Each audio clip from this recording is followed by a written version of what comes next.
the crisis is telling us, hey, there's crisis. But I think people should also not use the COVID as as an excuse for the inability to perform. Uh, Wow. because many times the inability to perform is a failure to anticipate, is a failure to prepare. Mm, You, you need to be prepared ahead of time. mm. You need to cook, Marvin, even before you're hungry.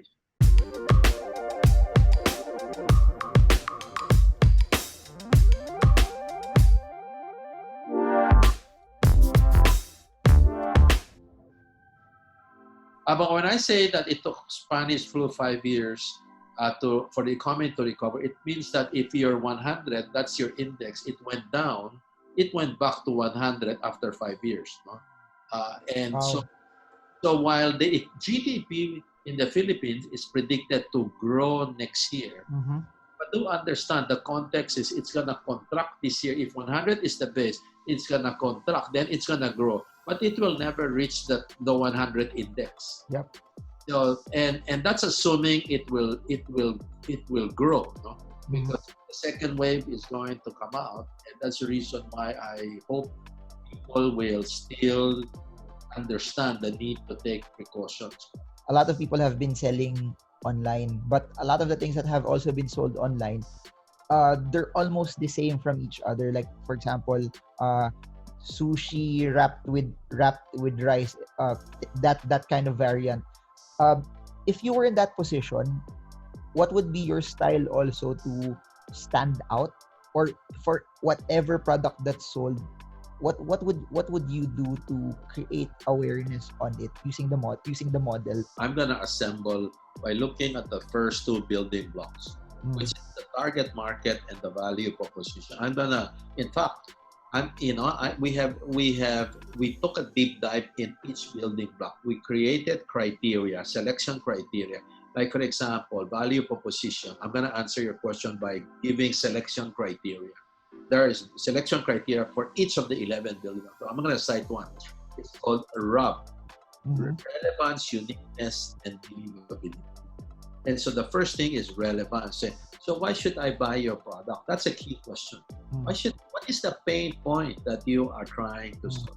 Like I've seen some people are selling adobo, selling whatever that is. It's so easy to cook. Mm. And so you start asking, so why should I buy adobo? It's so easy to cook. Mm. But if you say, oh, I'm selling kare-kare, I'm selling, eight treasures chicken, which takes a long time to cook, then I understand. You are solving the pain point of saving time. You get it? The second thing is, so why are you unique? Because there could be other people selling kare-kare. So you can start saying, okay, I am selling kare-kare because my kare-kare is a seafood kare-kare. And the third one that I always ask, so why are you believable? Mm. Just because you're cooking, why are you believable? And that is the dilemma of many food entrepreneurs. Mm. Just because you know how to do it, what makes you believable? And therefore, to create awareness, I always tell them, why don't you start with the people you know? It's who you know, not what you know. At least start it and make sure that your product is so compelling that there will be repeat purchase. And hoping that you ask help from those you know and say, if you like it, would you be kind enough to tell your friends or post it, about it? So when I get food and it's good, I try to help others by posting in my Facebook and say, hey guys, you want to order this? You can order from this person, and it makes the person more believable. And the Okay. reason is it knocks that believability factor. So I put my name on the line and I said, yes, I believe in this person. And that's important. And at this point in time, we all need to have somehow find our way to help each other. Yep. You need to have a target market, and you need to look at what is not available, what's a gap, and what's something that people will buy instead of people will just buy once and not buy again. All of this, no, the things that you're sharing, it will be part of the course that you have. Oh yeah, Uh, oh yeah. It is our and what I did was 11 years ago, about 10 years ago, I did the business model innovation course. So this year, and it's 1 year in the making now because we were interrupted. And so this year I said, okay, so what's still lacking? Because some people wrote about business model, and I took an audit and I said nobody took a deep dive on selection criteria for target market. Selection criteria for each of the 11 builders. So that's what I did. And the second is, what's the key question that you should be asking each building block? And the third thing that I did is, nobody asked the question, what is the risk that you're trying to mitigate for each building block? So that's what that's what I did. No, I answered all of these things. And then I added, I said, okay, so why is it important to look at value chain? Why is it important to look at innovation? And then I gave it for a song. Can you imagine this business model course in Continuum? By the way, it's in our digital platform, Continuum Academy. So continuum.edu.com. I'll put the link in the description, guys, for those who want to check it out after this. You can just go straight there as well. Excellent. So what happened there is that so I took a deep dive and then I said, what is my goal? My goal is to be able to help people in crisis now. And since it's Man Smith 30th anniversary, I'll price it $30, which is in pesos, Philippine pesos, 1,488 pesos. And in fact, during my meeting with my team, they were just looking at me and say, kind of looking at me and say, are you out of your mind? We spend a lot of money here, a lot of time here, the total of, millions, no? And then you're going to give it for $30. I said, so how did you get $30? Is it because it's 30th anniversary? I said, yeah, partly because it's 30th anniversary. But there is another thing that I'd like to emphasize. We need to have bayanihan. People are in crisis. And I like to price it at the price of a good book. And the price of a good book is about $30. So that's the reason why I didn't price it $2,000. I priced it at $30. I just want to connect it. You have a conference this January as well. That's true. It's like home TV shopping. I said, wait, there's more. and then I said, no, let's have a business model conference. And so again, we were discussing, so what's the price of the, business model conference? I said, no, we want to help people. Therefore, there is no price. It's free. Once they avail, or either they pay for the conference or they pay for the video, but they only pay once. They get the other for free because it's really intended to help them. January 19 to 20, and you can register in Continuum Academy. So a fantastic lineup, carefully curated. These are the top management of this company have been more than generous enough to share their business model map themselves in the video.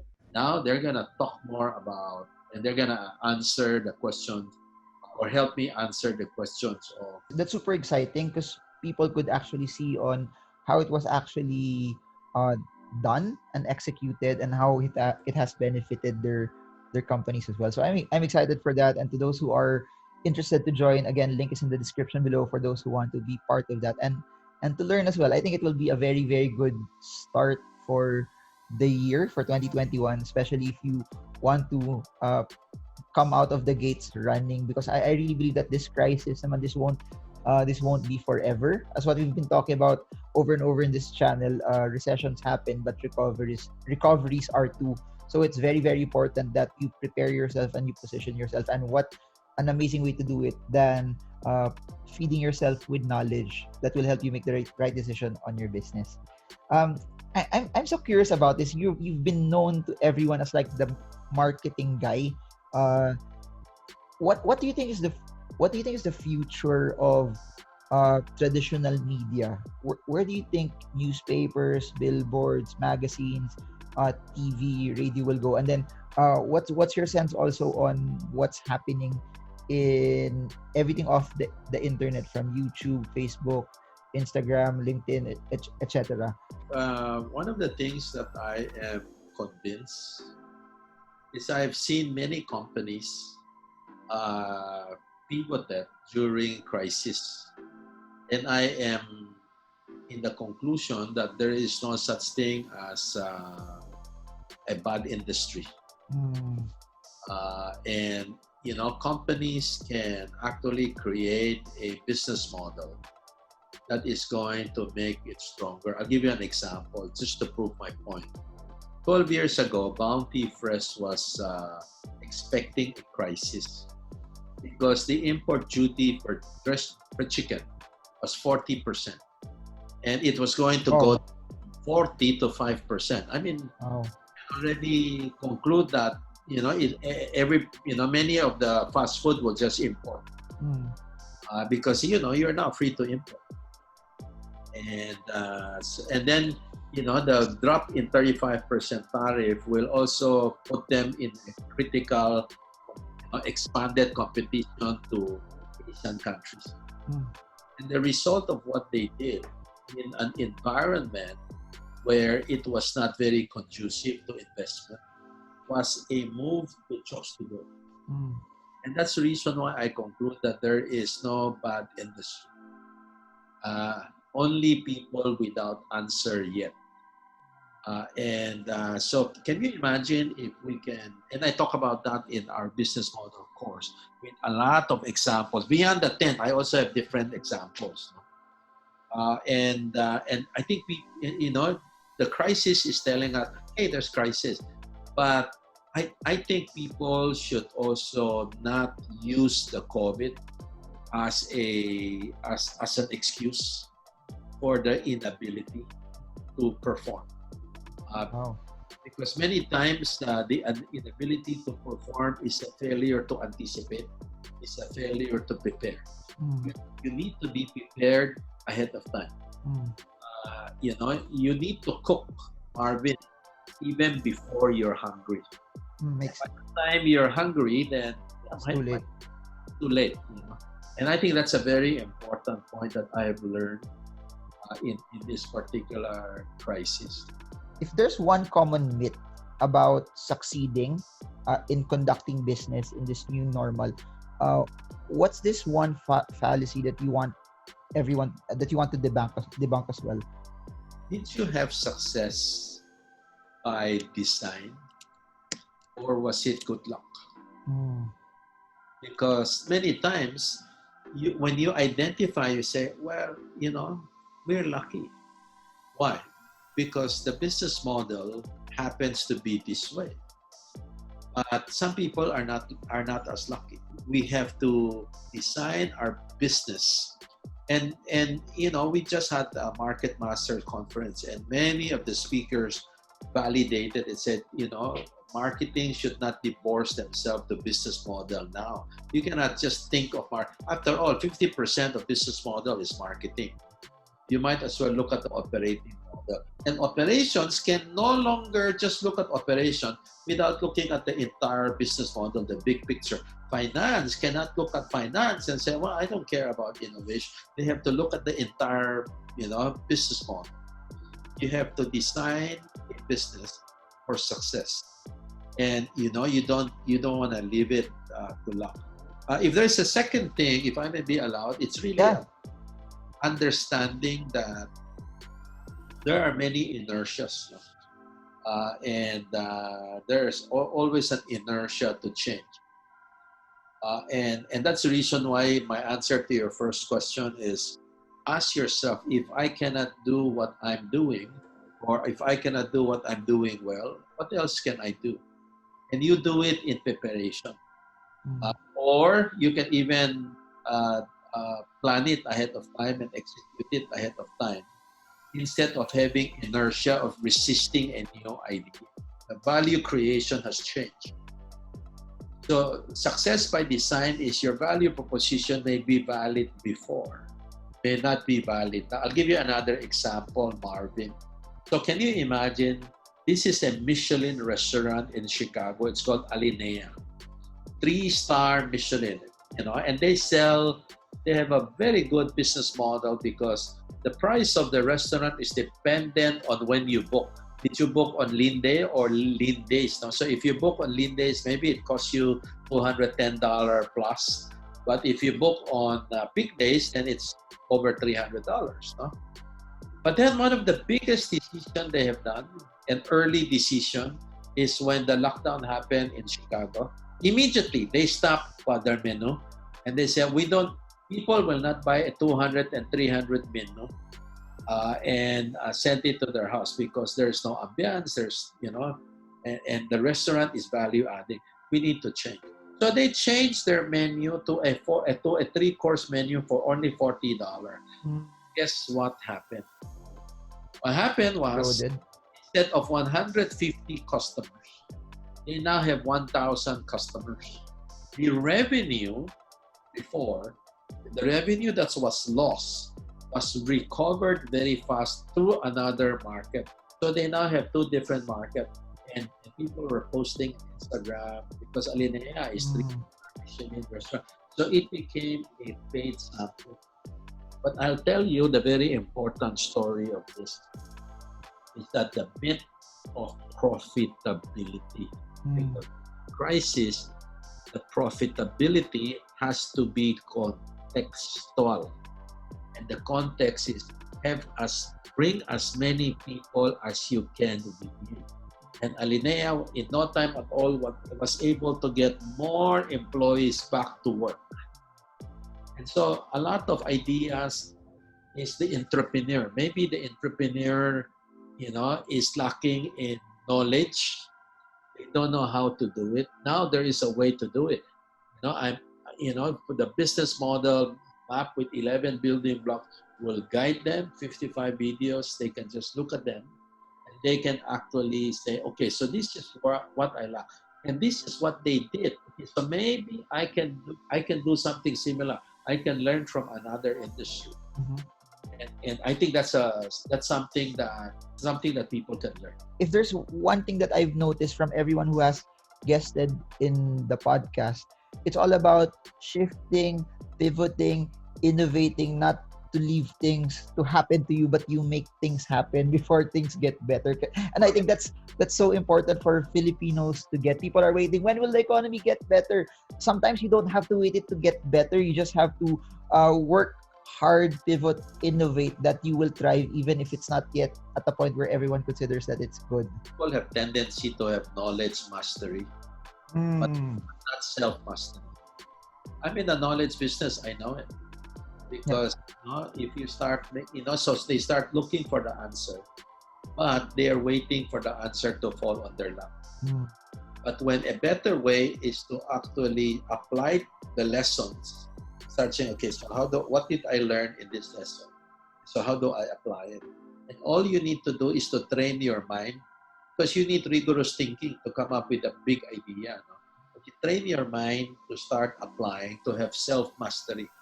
Instead of just learning, just reading books or to learn something. And it's all about those ideas that are executed, because there's so many ideas out there, but it's all about who execute those ideas, because that's something that is tangible. And as what you've been saying from the start, that's what gives the most value to people. Your idea won't really be of benefit to people unless you start doing it. Any final words of encouragement for Filipinos as we enter 2021? What's interesting was when we were 2019, everyone was so optimistic about 2020. Now, I think it's the opposite, that we need to pull people and give them a bit of hope also for 2021.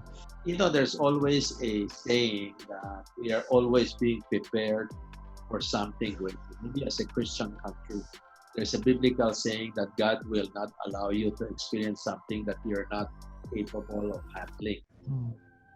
And that's my message, that we now have experience.